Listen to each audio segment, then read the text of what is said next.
On the edge of Kakadu National Park sits a town on the edge of an identity crisis. 4 decades ago, Jabiru was built to house hundreds of miners employed to dig out the rich deposits from the newly approved Ranger uranium mine. Fast forward, and that lucrative chapter of Australia's mining history is drawing to an end, with operations ceasing on January 9, 2021. With the town now about to change its image and shed its mining past. Some people are leaving, others are staying, and there are those who haven't yet made up their mind.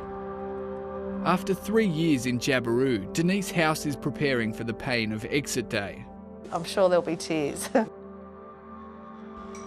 She's been packing boxes as her partner's contract winds up and they join the cavalcade of families leaving town. It's funny because I don't feel like I'm leaving yet, although we know we are, and there's a date, we've already got our flights booked and everything. For those staying, there's a different kind of feeling as the mine's D-Day approaches.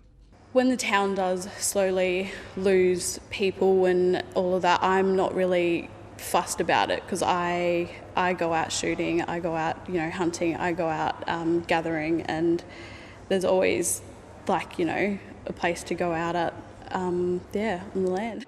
Isha Anderson is a Marumbur woman and a Jabiru lifer who remembers the buzz of the town in its heyday. There was heaps of people, there was always something to do.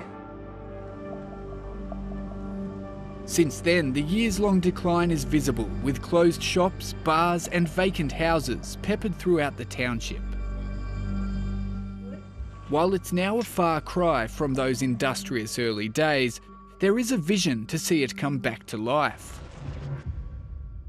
If it's pulled off, it would see Jabiru outlast a single industry and thrive as an Indigenous-run tourism town and service hub centred around the scenic Lake Jabiru.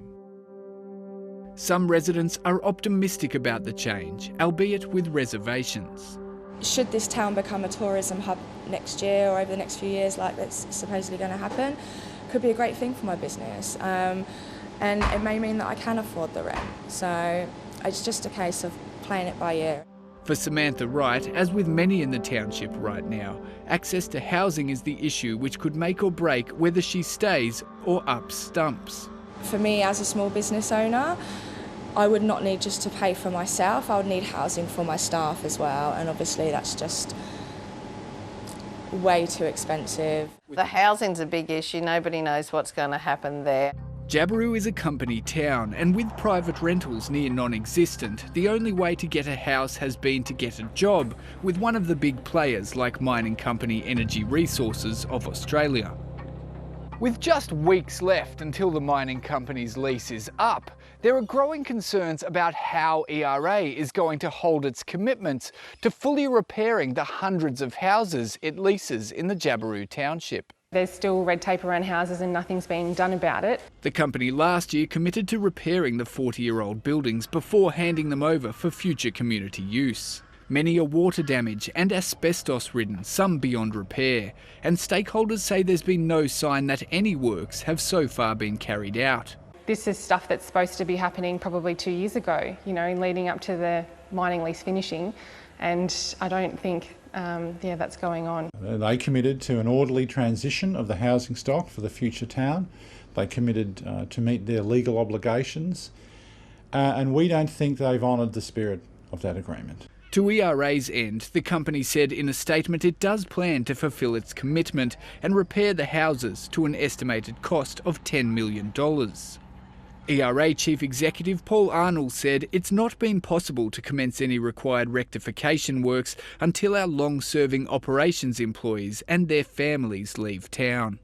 As this will occur shortly, housing works can then commence in earnest.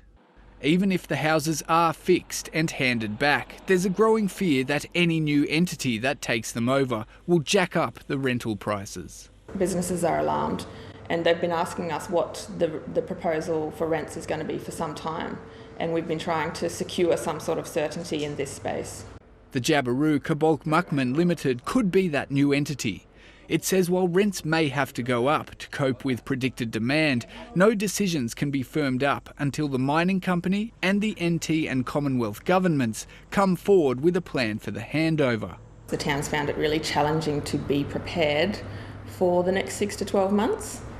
I think we're relying on some of the major institutions in town to actually provide a little bit of leadership in that space. So, and I think we're still looking for some of that leadership now. A town with a future still very much up in the air. Matt Garrick, ABC News, Jabiru.